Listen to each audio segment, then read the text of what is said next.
आप सभी को जय मसीह की। मैं फिर से आप सभी को प्रभु यीशु मसीह के मधुर नाम में आज के इस पवित्र दिन के आराधना में स्वागत करता हूं ऑनलाइन सर्विस द्वारा। और मैं आशा करता हूं आज भी प्रभु हमें बहुतायत से आशीषित करने जा रहा है। मेरे प्रियो, आइए आज की आराधना को जब हम लोग प्रारंभ करते हैं, प्रार्थना के साथ हम लोग प्रारंभ करेंगे। अनुग्रहदाता पिता परमेश्वर, इस समय हम तुझे दिल की गहराई से धन्यवाद देते हैं। प्रभु, तू सचमुच बहुत ही प्रेमी परमेश्वर है, दयावंत ईश्वर है।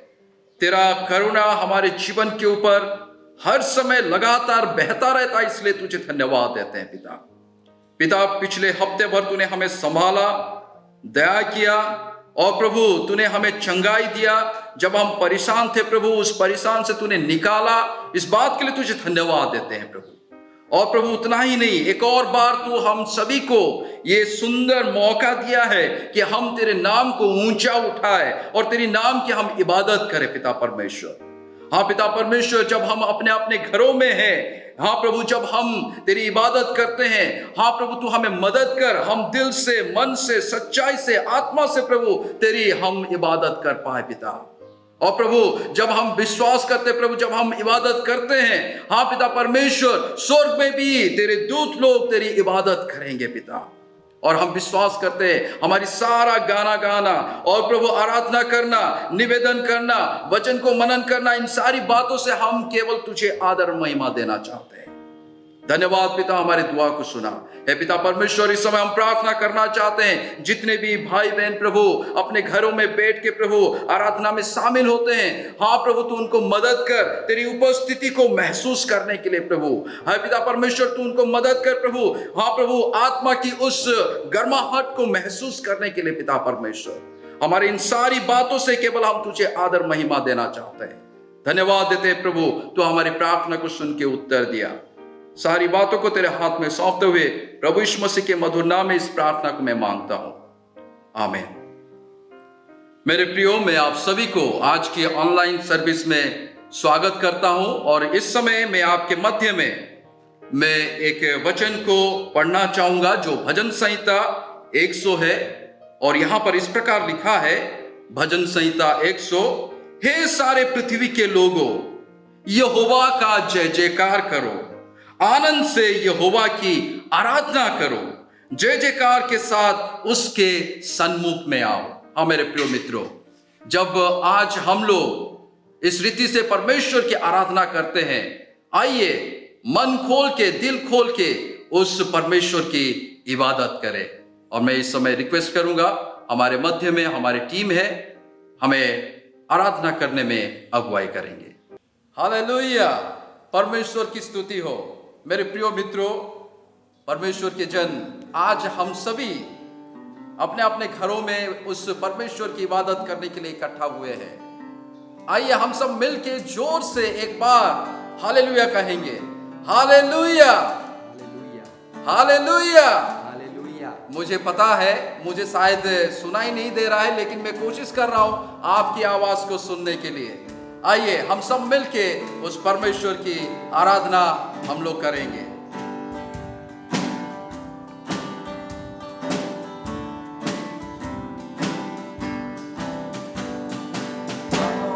यहोवा का धन्यवाद करें, अपने सारे हृदय से वंदना करें। आओ हम यहोवा का धन्यवाद करें, अपने सारे हृदय से वंदना करें। उसके फाटकों में स्तुति करें और ललकारें।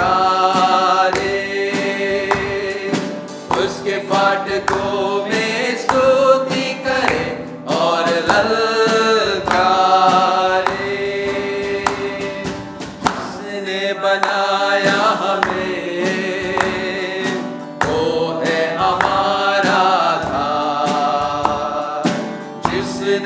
हमको श्वास, वो है हमारा उद्धार। जिसने बनाया हमें,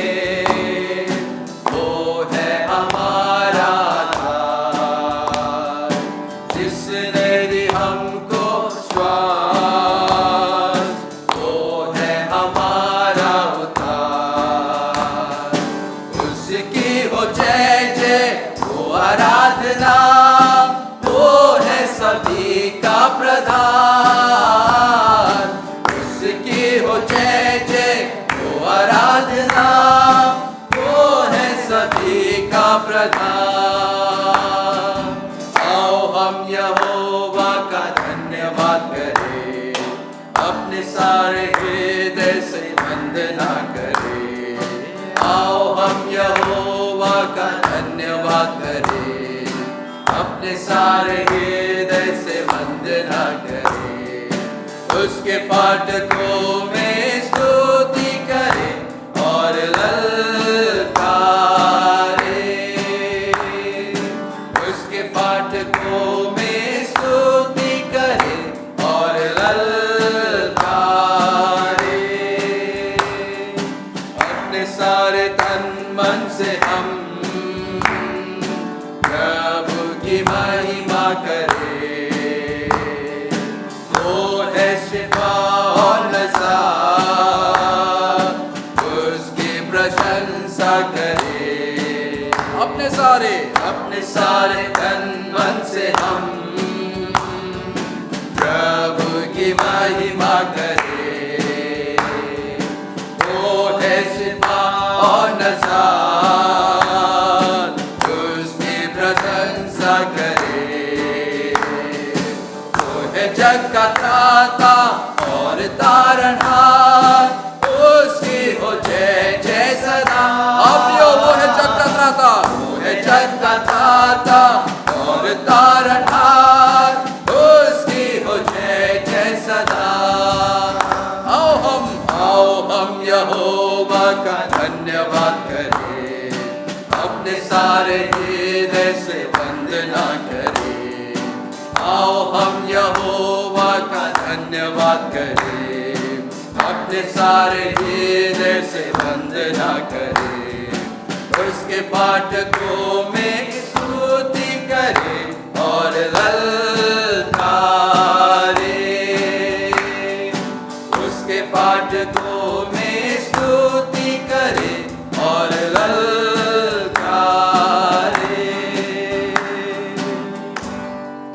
सचमुच कितनी आनंद की बात है जब हम उस यहोवा की आराधना करते हैं।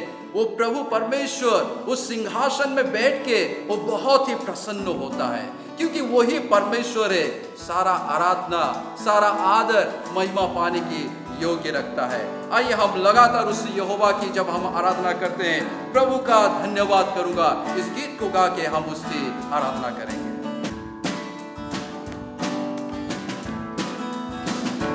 प्रभु का धन्यवाद करूंगा, उसकी संगति में सदा रहूंगा। साथ चलूंगा मैं जय जरूर पाऊंगा, साथ चलूंगा मैं जय जरूर पाऊंगा। प्रभु का धन्यवाद करूंगा। ना देगी मुझे दुनिया कभी भी कोई सुख और शांति आराम, ना देगी मुझे दुनिया कभी भी कोई सुख और शांति आराम। मेरे यीशु के साथ धन्य संगति में सदा मिलती खुशी मुझको। यस जीसस, मेरे यीशु के साथ धन्य संगति में सदा मिलती खुशी मुझको। प्रभु का धन्यवाद करूंगा, उसकी संगति में सदा रहूंगा। साथ चलूंगा मैं जय जरूर पाऊंगा, साथ चलूंगा मैं जय जरूर पाऊंगा। प्रभु का धन्यवाद करूंगा। मेरी जिंदगी की हर परेशानी में खुल जाता है आशा का द्वार। प्रभु मेरी जिंदगी की हर परेशानी में खुल जाता है आशा का द्वार। कभी ना डरूंगा, कभी ना हटूंगा, चाहे जान भी देना पड़े। कभी ना डरूंगा, कभी ना हटूंगा, चाहे जान भी देना पड़े। प्रभु का धन्यवाद करूंगा, उसकी संगति में सदा रहूंगा। साथ चलूंगा मैं, जय जरूर पाऊंगा। साथ चलूंगा मैं, जय जरूर पाऊंगा। प्रभु का धन्यवाद करूंगा। कितना अच्छा है, कितना अच्छा है वो, कितना धन्य है वो, यीशु ही मेरे जीवन का साथी। कितना अच्छा है वो, कितना धन्य है वो, यीशु ही मेरे जीवन का साथी। मेरी जरूरतों को पूरा करता है वो, कोई घटी नहीं मुझको। मेरी जरूरतों को पूरा करता है वो, कोई घटी नहीं मुझको। प्रभु का धन्यवाद करूंगा, उसकी संगति में सदा रहूंगा। साथ चलूंगा मैं, जय जरूर पाऊंगा। साथ चलूंगा मैं, जय जरूर पाऊंगा। प्रभु का धन्यवाद करूंगा। मेरे आयु के दिन पग पग में सदा तेरी सेवा को पूरी करूंगा। मेरे आयु के दिन पग पग में सदा तेरी सेवा को पूरी करूंगा। एक बत्ती समान जलता रहूंगा, तेरी महिमा मेरी कामना। एक बत्ती समान जलता रहूंगा, तेरी महिमा मेरी कामना। प्रभु का धन्यवाद करूंगा, उसकी संगति में सदा रहूंगा। साथ चलूंगा मैं, जय जरूर पाऊंगा। साथ चलूंगा मैं, जय जरूर पाऊंगा। प्रभु का धन्यवाद करूंगा। सचमुच हम लोग वो विश्वासी लोग हैं, हम लोग वो धार्मिक लोग हैं जो यीशु के द्वारा बनाए गए हैं। और इस समय हम लोग इस संसार में एक यात्रा पे हैं, क्योंकि हम लोग उस शियोन के सफर में निकल चुके हैं।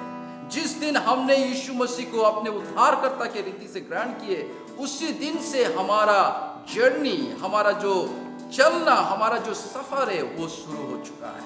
मेरे प्रिय मित्रों, वो अब्राहम का परमेश्वर, वो इसहाक का परमेश्वर, वो याकूब का परमेश्वर हमारे साथ आज भी है।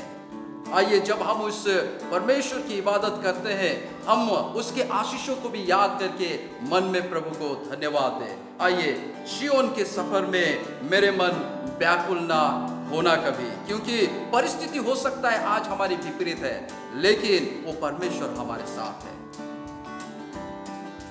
Yes Jesus. सियोन के सफर में मेरे मन व्याकुल ना होना कभी। सियोन के सफर में मेरे मन व्याकुल ना होना कभी। अब्राहम का प्रभु, इसहाक का प्रभु, अब्राहम का प्रभु, इसहाक का प्रभु, याकूब का प्रभु मेरे साथ साथ है सदा। हालेलुया। सिय्योन के सफर में मेरे मन व्याकुल न हो न कभी। सिय्योन के सफर में मेरे मन व्याकुल न हो न कभी।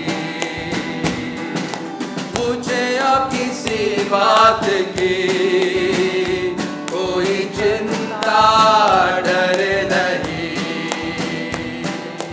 जीवन की रोटी देके वो चलाता कुशल मुझे अब किसी बात की कोई चिंता डर नहीं। जीवन की रोटी देके वो चलाता कुशल मुझे। अब्राहम का प्रभु, इसहाक का प्रभु, अब्राहम का प्रभु, इसहाक का प्रभु, याकूब का प्रभु मेरे साथ है सदा। सिय्योन के सफर में मेरे मन व्याकुल न हो न कभी। सिय्योन के सफर में मेरे मन व्याकुल न हो न कभी। दुनिया की नजरों में मैं भले मूर्ख ही गिना जाऊं, लेकिन प्रभु की नजरों में मैं सर्वश्रेष्ठ ही गिना जाऊं। दुनिया की नजरों में मैं भले मूर्ख ही गिना जाऊं, लेकिन प्रभु की नजरों में मैं सर्वश्रेष्ठ ही गिना जाऊं। अब्राहम का प्रभु, इसहाक का प्रभु, अब्राहम का प्रभु, इसहाक का प्रभु, याकूब का प्रभु मेरे साथ है सदा। सिय्योन के सफर में मेरे मन व्याकुल न हो न कभी। सिय्योन के सफर में मेरे मन व्याकुल न हो न कभी।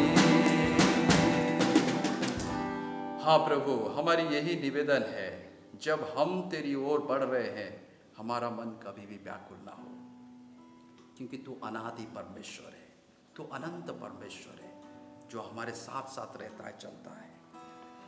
यस जीसस प्रभु, यस थैंक यू जीसस। अनादिश्वर तू मेरे लिए प्रभु शरण स्थान ठहरा है।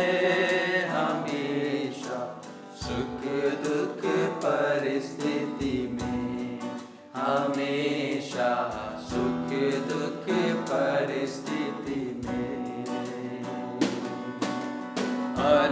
अनादिश्वर तू मेरे लिए प्रभु शरण स्थान ठहरा है। हमेशा सुख दुख परिस्थिति में, हमेशा सुख दुख परिस्थिति में। जीवन की राहों में आंधी तूफान का शोर होता है। जीवन की राहों में आंधी तूफान का शोर होता है। आज्ञा देकर शांत बना, आज्ञा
है, उसकी चराई की भेड़ें हम। अनादि ईश्वर तू मेरे लिए प्रभु शरण स्थान ठहरा है। हमेशा सुख दुख परिस्थिति में, हमेशा सुख दुख परिस्थिति में, राजा का राजा प्रभु धर्म से राज वो करेगा। राजा प्रभु सच में प्रभु धर्म से राज वो करेगा।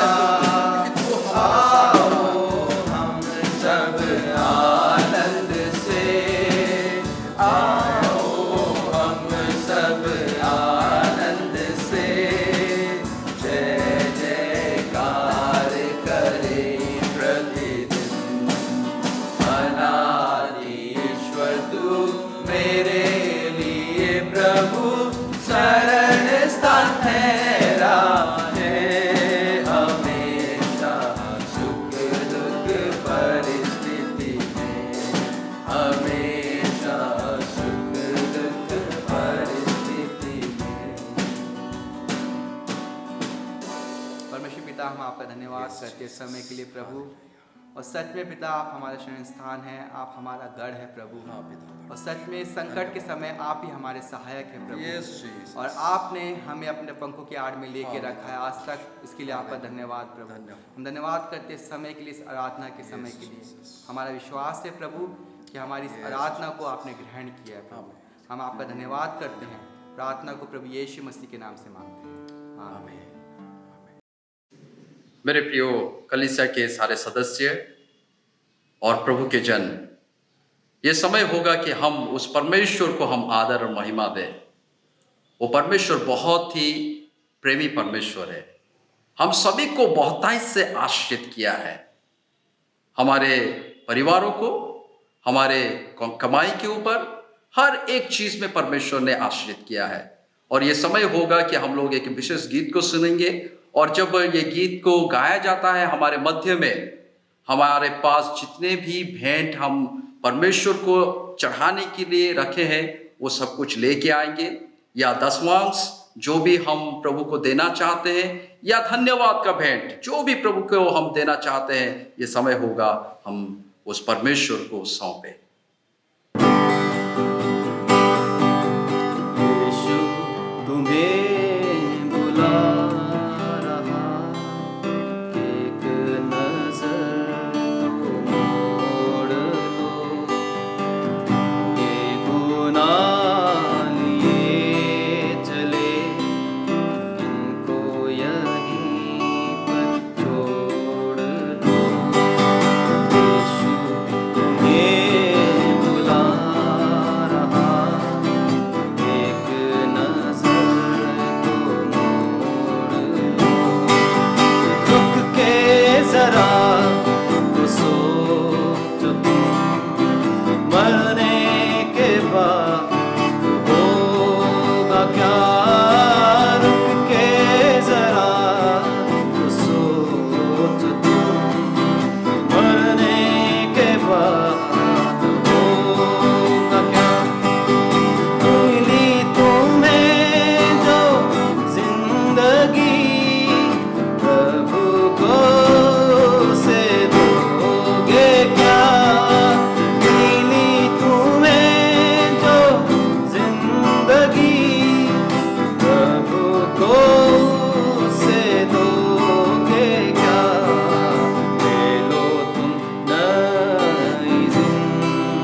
आज की आराधना का मुख्य भाग में अभी हम प्रवेश कर चुके हैं।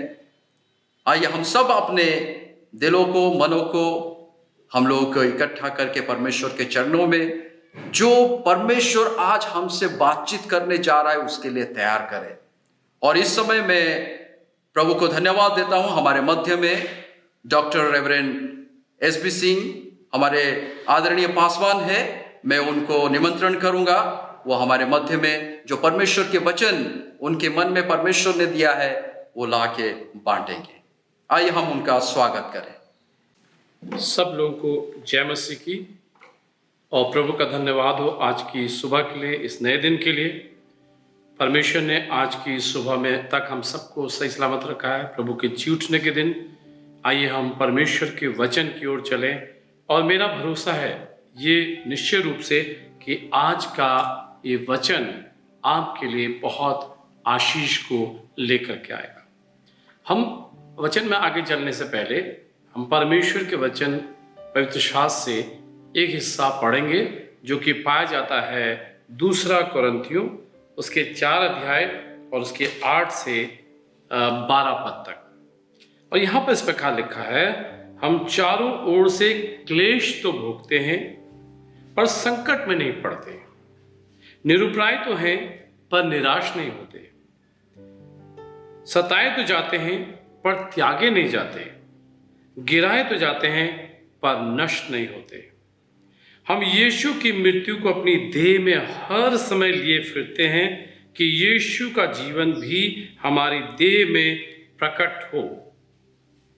उसके साथ ही क्योंकि हम जीते जी सर्वदा यीशु के कारण मृत्यु के हाथ में सौंप दिए जाते हैं कि यीशु का जीवन भी हमारे मरणहार शरीर में प्रकट हो। इस प्रकार मृत्यु तो हम पर प्रभाव डालती है और जीवन तुम पर। परमेश्वर अपने वचन के पढ़े जाने और सुने जाने पर हम सबको आशीष दे। प्रियो, इस वचन को लेते हुए जिसमें पौलुस कोरिन्थ की कलीसिया को ये लिखता है कि हम चारों ओर से क्लेश तो भोगते हैं पर संकट में नहीं पड़ते। अर्थात पौलुस अपने क्लेशों का जिक्र करता है, एफ्लिक्शंस का जिक्र करता है, अपनी कठिनाइयों का जिक्र करता है, अपनी विषम परिस्थितियों का जिक्र करता है और उन सब को जिक्र करके ये बताता है लेकिन कि हम निरुपाय तो होते हैं लेकिन निराश नहीं होते हैं, और उसके साथ ही सताए तो जाते हैं परंतु त्यागे नहीं जाते। मेरे प्रिय भाई बहनों, आज सुबह मैं ये बताना चाहता हूं कि our circumstances are God's opportunity to deal in our life. दूसरे शब्दों में our circumstances, our hardships, our problems, हमारी परिस्थितियां, हमारी समस्याएं और हमारी कठिनाइयां जो हैं वो परमेश्वर के द्वारा दी गई दिया गया एक उत्तम अवसर है जिसके द्वारा परमेश्वर हमारी जिंदगी में काम करता है। कैसे? इसके द्वारा हम परमेश्वर की ओर हमारा अटेंशन हो जाता है। इसके द्वारा हम परमेश्वर की ओर देखते हैं। जब समस्याएं आती हैं, परिस्थितियां आती हैं और उसके बाद कठिनाइयां आती हैं, सो हमारे पास मौका मिलता है कि हम परमेश्वर की ओर ताकें। दूसरा, ताकि परमेश्वर हमारे जीवन में एक छुड़ौती को लेकर के आए, एक डिलीवरेंस को लेकर के आए। तीसरा, कि परमेश्वर अपने प्रेम को, जो गहरा प्रेम है, हमारी जिंदगी में प्रकट करना चाहता है। उसके साथ ही साथ चौथा, परमेश्वर परिस्थितियों से, परमेश्वर समस्याओं से, परमेश्वर कठिनाइयों से हमें कुछ सिखाना चाहता है। वो क्या है? कि हमारा विश्वास परमेश्वर पर मजबूत हो और हम प्रभु की ओर नित्य देखते रहें। कैसे, किस तरह से परमेश्वर हमसे बातचीत करता है? 3 चीजें हैं। एक, परमेश्वर अपने वचन के द्वारा हमसे बातचीत करता है। नंबर 2, परमेश्वर पवित्र आत्मा के द्वारा हमसे बातचीत करता है। और तीसरी चीज हम पाते हैं, परमेश्वर परिस्थितियों के द्वारा, थ्रू सर्कमस्टेंसेस, परिस्थितियों के द्वारा हमसे बातचीत करता है। और इसी तीसरे वाले हिस्से को आज सुबह मैं आपके सामने बांटना चाहता हूं। परमेश्वर के हमारे सामने दो दरवाजे रखता है, एक दरवाजा जिसे वो बंद कर देता है, एक दरवाजा जिसे वो खोलता है। कई बार वो दरवाजे को खुले हुए जो दरवाजा खोलता है उसे भी बंद करता है, और जिस दरवाजे को उसने बंद कर रखा उसको हमारे लिए खोल देता है, ताकि हम क्या करें कि हम परमेश्वर की इच्छा को, परमेश्वर के उद्देश्य को अपने जीवन के अंदर पहचान सके। किसी ने कहा है, close doors restrain us from moving for the pursuit. हमारे जीवन में जो बंद दरवाजे हैं वो कई बार हमको, जो हमारी स्वयं की इच्छा है कि हम वहां पहुंचना चाहते हैं, वहां से हमको रोकता है। अर्थात गलत रास्तों से कई बार परमेश्वर दरवाजों को बंद करता है, और उसका रिजल्ट क्या होता है? कई बार हम फ्रस्ट्रेशन में आ जाते हैं, या हम परेशान हो जाते हैं, या हम दुखी हो जाते हैं। प्रियो, अक्सर हम नकारात्मक सोच में चलने लगते हैं जब हम दरवाजों को बंद देखते हैं। हम सोचते हैं परमेश्वर मेरी नहीं सुन रहा है। पहली बात हम सोचते हैं परमेश्वर मेरी परीक्षा ले रहा है, और दूसरी बात मैं अपने पापों का फल पा रहा हूं। तीसरी बात, शैतान मुझे बार बार अटैक कर रहा है, या मुझ में बार बार अटैक कर रहा है। चौथी बात, मैं धार्मिकता के लिए सताया जा रहा हूं। पांचवी बात, परमेश्वर ने मुझे त्याग दिया और वह मुझसे अब प्रेम नहीं करता है। ये 5 और भी लिस्ट लंबी हो सकती है। कई बार हम ऐसा सोचते हैं, नकारात्मक सोच हमारे अंदर आती है। अगर ये नकारात्मक सोच भी हमारे अंदर आती है तो हमें यह जानने की जरूरत है, अगर परमेश्वर मेरी परीक्षा ले रहा है सो हमको एंड्योरेंस या बर्दाश्त करना है। परमेश्वर, अगर मैं ये सोचता हूं कि मैं अपने पापों का फल पा रहा हूं, या मैंने कुछ गलत किया है उसका फल मुझे मिल रहा है, मुझे पश्चाताप करना है। तीसरी चीज, अगर मैं ये महसूस कर रहा हूं कि शैतान बार बार मुझ पर अटैक कर रहा है, बार बार मुझे परेशान कर रहा है, तो हमें परमेश्वर के वचन के अनुसार लिखा है, resist the devil and he will flee from you.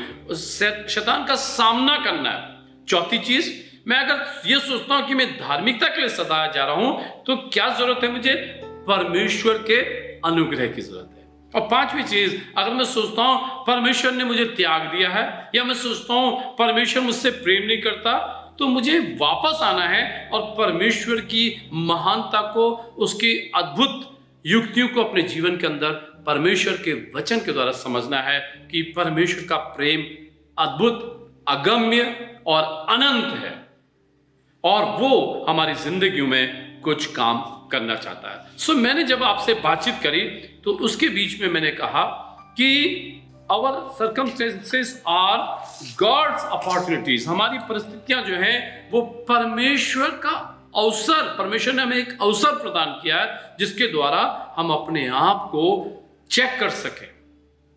इस बात से कोई भी इनकार नहीं कर सकता प्रियो। किस बात से? कि जीवन समस्याओं की एक लंबी फहरिस्त है। हम सभी अनेकों प्रकार की, नाना प्रकार की जटिल परिस्थितियों से गुजरते हैं। यह हो सकता है किसी की परिस्थितियां दिखाई देती हैं, किसी की परिस्थितियां नहीं दिखाई देती। परिस्थितियां अलग अलग प्रकार की हो सकती हैं। हो सकता है आप अपने माइंड में बहुत से सतावट से गुजर रहे हो, आपके अंदर कई ऐसे प्रेशर्स हो जिसको दुनिया नहीं समझ सकती। सुबह उठने से रात बिस्तर में जाने तक अनेकों विचार, अनेकों समस्याएं, अनेकों चुनौतियां हमारे जीवन के अंदर उत्पन्न होती हैं। सवाल उठता है, क्या सवाल उठता है? कि हम इसमें कैसे स्थिर रह सकते हैं। आज का विषय है और सोचने वाला बात यह है, इन कठिनाइयों के बीच में हम कैसे स्थिर रह सकते हैं। चारों तरफ तो परिस्थितियां बड़ी विकट है, चारों तरफ तो तूफान मचा रहता है, चारों तरफ इस संसार में बार बार हमारे विश्वास को दबाने वाली परिस्थितियां हम देखते हैं। कई बार हमारे विश्वास को एक चैलेंज मिलता है, लेकिन ये सब परमेश्वर की ओर से एक अवसर हमें देता है कि हम प्रभु में खरे उतरे। जीवन में समस्याओं को हल करना एक अवसर है परमेश्वर की ओर से। जो समस्या आप फेस करते हैं उसके द्वारा या तो आप हार जाते हैं, आप हार मान लेते हैं, हार जाते हैं मतलब हार मान लेते हैं, या क्या होता है कि आप और आगे बढ़ते हैं, उन समस्याओं से निकल करके आप और आगे बढ़ते हैं। और क्या होता है, आप कैसे इन समस्याओं का जवाब देते हैं, ये आपके रिस्पॉन्स या प्रत्युत्तर पर निर्भर करता है कि आप परमेश्वर की ओर देखते हैं या संसार की ओर देख करके चलते हैं। दुर्भाग्यवश क्या होता है, ज्यादातर लोग जो हैं वो परमेश्वर की ओर समस्याओं के समय में, दुख की परिस्थिति में, मुसीबत की परिस्थिति में, कठिनाइयों की परिस्थिति में परमेश्वर की ओर देखना छोड़कर संसार की ओर चलते हैं। तो क्या होता है, उसके द्वारा कई लोग जो हैं दे रिएक्ट फुलिशली, वो बड़ी मूर्खता के साथ उसका प्रत्युत्तर देते हैं और उनके जीवन में और समस्याएं बढ़ जाती हैं। प्रिय, समस्याओं के दौर में, परिस्थितियों के दौर में और इन कठिनाइयों के दौर में एक चीज जरूरी है, वचन के द्वारा हम परमेश्वर से सीखें और परमेश्वर में आगे बढ़ें। एक और आयत हम पढ़ेंगे जो पाया जाता है यशाया और उसके 48 और उसके 10 पद में। मैं इसे आपके लिए पढ़ूंगा। देख, मैंने तुझे निर्मल तो किया है, परंतु चांदी के समान नहीं। मैंने दुख की भट्टी में परख कर तुझे चुन लिया है। मैंने तुझे निर्मल तो किया है, लेकिन चांदी के समान नहीं। मैंने दुख की भट्टी में तुझे डाला है। परमेश्वर अलाउ करता है सिचुएशंस को, परिस्थितियों को हमारी जिंदगी में, ताकि वो परिस्थितियों के द्वारा हम बहुत कुछ सीख सकें और परमेश्वर के प्रति हमारा प्रेम और प्रगाढ़ हो जाए। आप कह सकते हैं, आपके जीवन के अंदर ये सवाल हो सकते हैं, भाई मैं जानता हूं कि मैं किस समस्या से गुजर रहा हूं, आप नहीं जानते।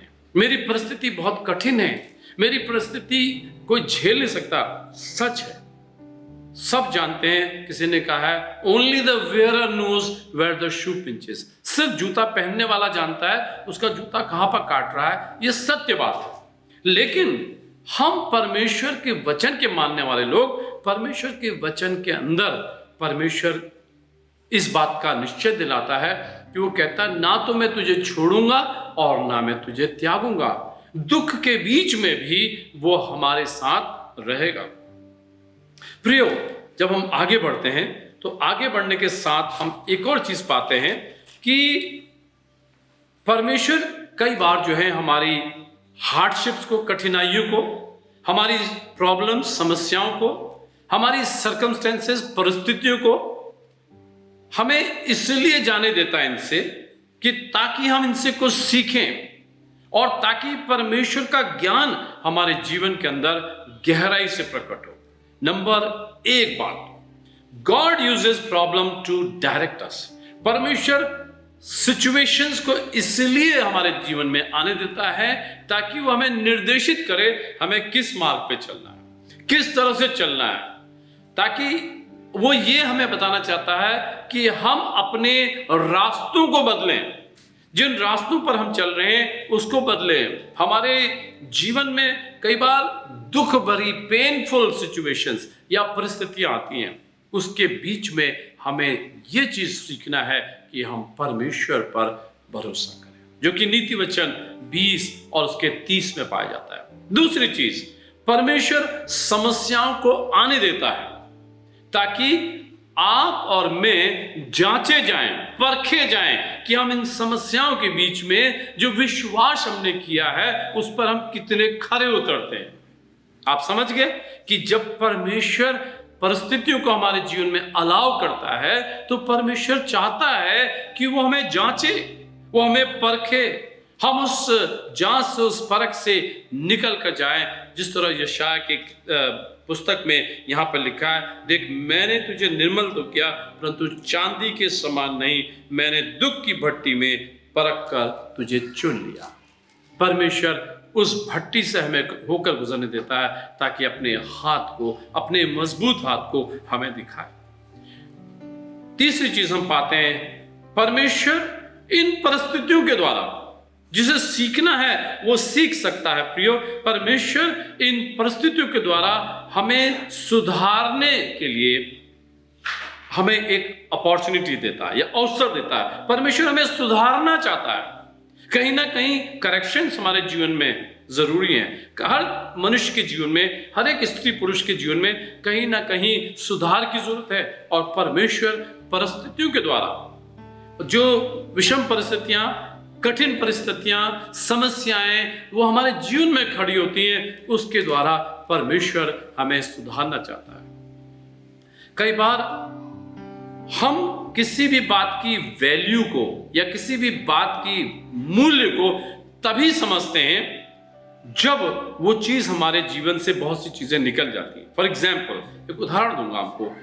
पैसा, हेल्थ, हमारे संबंध, और जब ये हमारे जीवन से टूट जाते हैं, पैसा से हम मुक्त हो जाते हैं, पैसा हमारे पास खत्म हो जाता है, कई बार हमारी हेल्थ इश्यूज आ जाते हैं, हमारे स्वास्थ्य की परेशानियां आती हैं। ऐसे समय में ये एक समय है जहां पर हम एक मूल्यांकन करके उस मूल्य को पहचान लेते हैं कि परमेश्वर ने हमें सुधारने का अवसर दिया है या परमेश्वर हमारे जीवन में एक सुधार चाहता है। उसके बाद हम आगे बढ़ते हैं। चौथी बात, परमेश्वर हमें बचाना चाहता है। किससे बचाना चाहता है?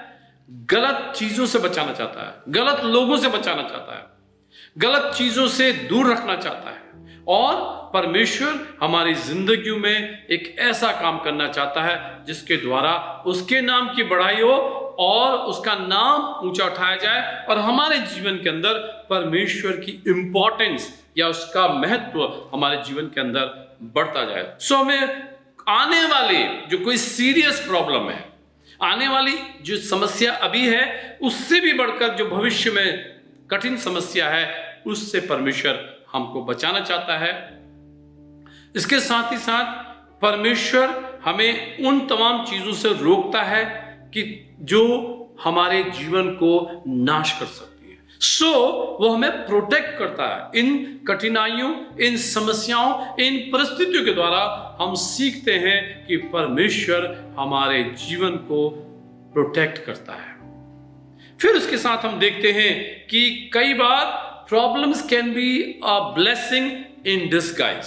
इसका मतलब यह है, समस्याएं, परिस्थितियां, कठिनाइयां हमारे जीवन में जो है वो एक आशीष के रूप में, एक छिपी हुई आशीष के रूप में होती है, जिसे हम अभी नहीं देख पाते, लेकिन आने वाले समय में कहते हैं परमेश्वर तेरा धन्यवाद हो।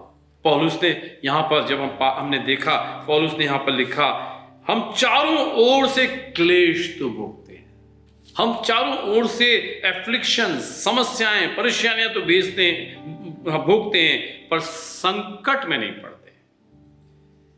निरुपाय तो हैं पर निराश नहीं होते। निरुपाय, निराश, आशा खो देने का पूरा चांसेस है, लेकिन वो कहता निराश नहीं होते। सताए तो जाते हैं पर त्यागे नहीं जाते, गिराए तो जाते हैं पर नष्ट नहीं होते, क्योंकि हम मसीह की मृत्यु को अपनी देह में लेकर के चलते हैं। हालेलुया! कितना अद्भुत परमेश्वर है जो हमारी जिंदगियों को अपने मजबूत हाथों के अंदर संभाल के रखता है।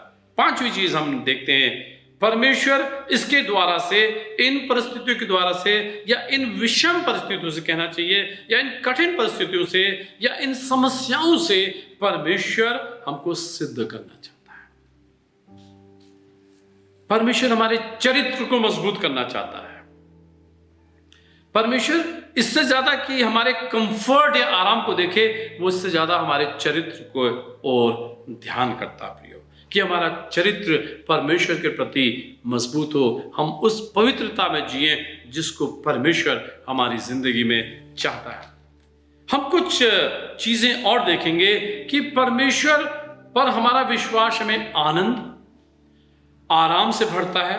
चाहे हम तनाव में हों, चाहे हम बुरी तरह से थक चुके हों या किसी भी थकावट से गुजर रहे हों, लेकिन परमेश्वर का वचन, परमेश्वर पर विश्वास हमें आनंद और आराम से भर देता है। विश्वास हमें उन विषम परिस्थितियों में जीना सिखाता है। हालेलुया। परमेश्वर पर विश्वास करना हमें जीना सिखाता है। अब हम आगे बढ़ते हैं कि परमेश्वर पर कैसे विश्वास करें हार्ड टाइम्स पे। कहना बहुत आसान है, लेकिन जब चुनौतियां आती हैं, जब कठिन समय आते हैं, जब किसी ने हमसे कुछ कह दिया होता है, बहुत हमारे लिए बहुत गलत कह दिया होता है, या हमारे जीवन में कुछ गलत बातें होने लगती हैं, या हमारी परिस्थितियां बड़ी डावाडोल होने लगती है, या हमारे जीवन में एक तूफान आने लगता है, सो क्या होता है कि हम परमेश्वर पर हमारा विश्वास थोड़ा हिचकोले खाने लगता है। ऐसे समय में कैसे इन हार्ड टाइम्स में हम परमेश्वर पर भरोसा रखें प्रियो। पहली बात, पहला पत्रस 5:7 में लिखा है, casting all your anxiety upon him because he cares for you. अपनी सारी चिंता उस पर डाल दो क्योंकि उसे तुम्हारा ध्यान है। हालेलुया। अपनी सारी चिंता अपने भविष्य की, अपने एजुकेशन की, अपने नौकरी की, अपने बच्चों की, अपनी शादी की, अपने परिवार की, अपने घर की, अपनी हर चीजों की समस्या उस पर डाल दो क्योंकि उसे तुम्हारा ध्यान है। Praise God. दूसरी चीज हम पाते हैं कि परमेश्वर के सत्य को वचन के अंदर हमें ढूंढना है। परमेश्वर के सत्य को ढूंढना है, उसमें जीना है, और उसके द्वारा इन विषम परिस्थितियों में हम स्थिर रह पाएंगे।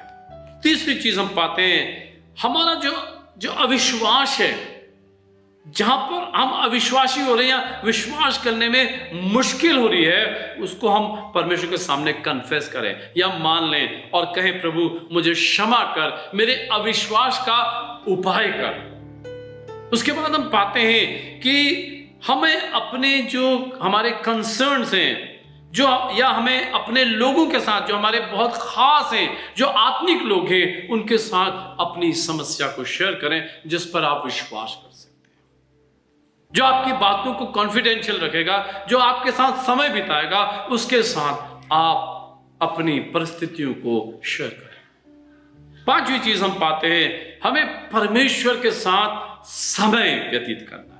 हालेलुया। परमेश्वर के साथ हमें समय व्यतीत करना है। एक क्वालिटी टाइम, एक काफी अच्छा समय हमें परमेश्वर के साथ देना है। जब हम परमेश्वर के साथ समय व्यतीत करेंगे तो उन परिस्थितियों के ऊपर वो हमें विजय देगा। उसके बाद हम पाते हैं, thank for the thing God has already given you. इन परिस्थितियों के समय में ऐसा हो सकता है जो आशीषें परमेश्वर ने हमें दी हैं, उन्हें हम भूलकर एक तरफ छोड़ दें और उन समस्याओं पर, उन परिस्थितियों पर हम ज्यादा ध्यान दें, उन परिस्थितियों पर हम ज्यादा डूब जाएं, उन परिस्थितियों पर हम ज्यादा खो जाएं और एक अच्छे भविष्य को खराब कर सकते हैं। प्रियो, हमें उन तमाम चीजों के लिए जो परमेश्वर ने हमारी जिंदगी में की हैं, उसके लिए हमें प्रभु का धन्यवाद करना है। उन सब बातों के लिए हमें प्रभु का धन्यवाद करना है और कहना है, प्रभु तेरा धन्यवाद हो। अपने हाथों को उठाकर उसका धन्यवाद करना है और आप देखेंगे कि आप अपनी उन विषम परिस्थितियों से, उन कठोर परिस्थितियों से, उन कठिन परिस्थितियों से आप बाहर निकलेंगे। उसके बाद पवित्र आत्मा की संगति में चलें, पवित्र आत्मा को अपने जीवन में काम करने का मौका दें और पवित्र आत्मा की संगति में आप और मैं चलें। तब हम पाएंगे कि पवित्र आत्मा हमसे बातचीत करेगा, पवित्र आत्मा हमें सिखाएगा, पवित्र आत्मा हमें बताएगा कि कहां पर हम कमजोर हैं, कहां पर हमसे क्या गलती हुई है, कहां पर जरूरी नहीं है कि हर चीज आपसे गलती हुई है, लेकिन कहां पर हमें बदलने की जरूरत है, ये पवित्र आत्मा हमें बताएगा। ज्यादातर समय हम देखते हैं हम पवित्र आत्मा को समय नहीं देते, पवित्र आत्मा की धीमी आवाज को सुनने की ओर कान नहीं लगाते हैं। क्योंकि पवित्र आत्मा आपसे और मुझसे चिल्लाकर नहीं बोलेगा कि आपके अंदर, मेरे अंदर ये कमियां हैं, ये घटियां हैं, लेकिन पवित्र आत्मा अपने धीमी आवाज से हमारे जीवन में बातचीत करता है, हमारी आत्मा में बातचीत करता है। हमें उसको सुनने के लिए अपने कानों को ट्यून करना है, अपनी आत्मा को ट्यून करना है। अगली बात, वेट ऑन द लॉर्ड। परमेश्वर के लिए ठहरें। यशाया उसके 40 और उसके 31 पद में बहुत ही सुंदर लिखा हुआ, वो इस प्रकार जो मैं आपके सामने पढ़ूंगा। वो थके हुए को बल देता है, शक्तिहीन को बहुत सामर्थ्य देता है। तरुण तो थकते हैं और श्रमित हो जाते हैं और जवान ठोकर खाते हैं। ये 31 आयत का बैकग्राउंड है। और 31 में इस प्रकार कहता है, परंतु जो यहोवा की बाट जोते हैं, hallelujah, those who weight upon the Lord, जो यहोवा की बाट जोते हैं वे नया बल प्राप्त करते जाएंगे नया बल, प्रतिदिन बल पे बल प्राप्त करते जाएंगे। वे उकाबों के समान उड़ेंगे, वे दौड़ेंगे और श्रमित ना होंगे, चलेंगे और थकित ना होंगे। प्रियो, यह है परमेश्वर का वचन। हमने देखा कि इस संसार में बहुत सी ऐसी बातें हैं, लेकिन इन परिस्थितियों में परमेश्वर कैसे हम सबकी जिंदगी में काम करना चाहता है। अंत में मैं कहूंगा, एक उदाहरण देके, किसी ने इस प्रकार का एक कोट है, a smooth sea never made a skilled sailor. कभी भी एक शांत समुद्र ने दक्ष नाविक को तैयार नहीं किया। जब समुद्र शांत है, उसमें आप नाविक को चलाएं, वो कितना भी ट्रेनिंग कर ले, लेकिन वो मजबूत नहीं होता। जब तक वो उतार चढ़ाव वाले पानी में, जब तक वो अपनी नाव को नहीं ले जाता, तब तक वो कठिन परिस्थितियों का सामना नहीं कर पाता। इसी तरह हमारी जिंदगी में जब विषम परिस्थितियां आती हैं, जब कठिन परिस्थितियां आती हैं, समस्याएं आती हैं, चैलेंजेस आते हैं, इसमें हम परमेश्वर के अनुग्रह को अपने जीवन में देखते हैं। परमेश्वर हम सबको आशीष दे, अनुग्रह करे कि हम उसके हाथ को अपने जीवन में देख सकें और कह सकें, हाँ प्रभु, इन परिस्थितियों के बीच में भी मैं तेरी ओर ताकता हूं। प्रभु आशीष दे, प्रभु यीशु के नाम से, आमीन। प्रियो, एक विश्वासी होने के नाते हमारे जीवन में आने वाले हर एक परिस्थिति के पीछे हम जाने कि परमेश्वर की एक उत्तम योजना है। हालेलुया। उस परिस्थिति के द्वारा परमेश्वर हमें और मजबूत बनाना चाहता है और परमेश्वर हमारे जीवन में अपनी आशीष को उंडेलना चाहता है। प्रियो, जैसे कि रोमियो की पत्री उसके 8 अध्याय और उसके 28 वचन में लिखा है कि परमेश्वर से प्रेम करने वालों के लिए सब बातें मिलकर भलाई ही को उत्पन्न करती है। हालेलुया। आइए हम प्रार्थना करेंगे। हमारे जीवित महान अनुग्रहकारी पिता परमेश्वर, प्रभु जी, आज सुबह के समय हम आपको धन्यवाद देते हैं कि प्रभु जी आज अपने वचन के द्वारा, अपने दास के द्वारा, आराधना के द्वारा प्रभु जी आपने हमसे बातें किया खुदावन, हमें आशीषित किया खुदावन इस लॉकडाउन के समय पर भी। इसलिए हम आपको धन्यवाद करते हैं, धन्यवाद करते हैं प्रभु जीवन के हर बातों के लिए, हर परिस्थिति के लिए, हर घटना के लिए महान परमेश्वर, क्योंकि उसके पीछे प्यारे प्रभु जी हमारे जीवन के लिए आपके पास में एक योजना है, एक उद्देश्य है महान परमेश्वर। हालेलुया। मैं प्रार्थना करता हूं महान परमेश्वर, हम में से हर एक की आप सहायता कीजिए कि प्रभु जी ऐसे परिस्थिति में हम विश्वास के द्वारा स्थिर रहे महान परमेश्वर। हम प्रभु जी उस परिस्थितियों को ना देखें महान परमेश्वर, परंतु प्रभु जी इब्रानी 12 के अनुसार प्रभु जी हमारी आत्मिक आंखें, हमारे शारीरिक आंखें प्रभु जी आपकी ओर लगे रहे महान परमेश्वर। हालेलुया। प्रभु जी एक एक विश्वासियों को आप स्पर्श करो आज सुबह के समय महान परमेश्वर, यीशु मसीह के नाम से प्रभु जी हर प्रकार के प्रभु दुर्बलता, हर प्रकार के प्रभु दुर्बल विचार यीशु मसीह के नाम से हमारे शरीर, प्राण और आत्मा से नष्ट हो जाए महान परमेश्वर। हालेलुया। प्रभु जी मैं आपको धन्यवाद देता हूं एक बार फिर से महान परमेश्वर। Hallelujah, hallelujah. धन्यवाद, धन्यवाद। सारी आदर, महिमा, इज्जत आपको देते हैं प्रभु, और ये प्रार्थना धन्यवाद के साथ अपने मुक्तिदाता प्रभु यीशु मसीह के पवित्र नाम से मांगते स्वर्गीय पिता, सुन और ग्रहण कर। आमीन, आमीन। हालेलुया। आराधना को समाप्त करने से पहले कुछ अनाउंसमेंट है मैं जो आपके सन्मुख रखना चाहूँगा कि हमारी ऑनलाइन सर्विस जो है वो हर इतवार को 10 बजे होती है और हर मंगलवार को शाम को 7 बजे बाइबल स्टडी होती है और हर थर्सडे को, बृहस्पतिवार को शाम को आराधना के साथ साथ हम सब मिलकर परमेश्वर के वचन को भी सुनते हैं और हर थर्सडे में अलग अलग प्रभु के दास आकर हमारे बीच में वचन को बांटते हैं। तो आप मंगलवार को भी और थर्सडे को भी आप हमारे साथ आराधना में अवश्य जुड़ें और परमेश्वर की आशीष को प्राप्त करें। और हमारे कन्वेंशन के विषय में भी आप न भूलें, जो 22 अक्टूबर से लेकर 25 अक्टूबर तक जूम में होगी। सो आप उसको अटेंड करें और ज़्यादा से ज़्यादा अपने मित्रों को, अन्य विश्वासियों को हमारे कन्वेंशन के विषय में बताने की कोशिश करें, ताकि सब इस कन्वेंशन के द्वारा आशीष को प्राप्त करें। सो आइए हम आशीष वचन के साथ आज इस आराधना को हम लोग समाप्त करेंगे। धन्य है वह पुरुष जो परीक्षा में स्थिर रहता है, क्योंकि वो खरा निकलकर जीवन का वह मुकुट पाएगा जिसकी प्रतिज्ञा प्रभु ने अपने प्रेम करने वालों के लिए की है। अब हमारे पिता परमेश्वर का प्रेम और हमारे उद्धारकर्ता प्रभु यीशु मसीह के अनुग्रह और पवित्र आत्मा की पवित्र संगति हम में से हर एक विश्वासियों के लिए अब से लेकर हमारे प्रभु यीशु मसीह के दोबारा आगमन तक होती रहे। आमीन, आमीन। प्रभु आप सबों को आशीष दे।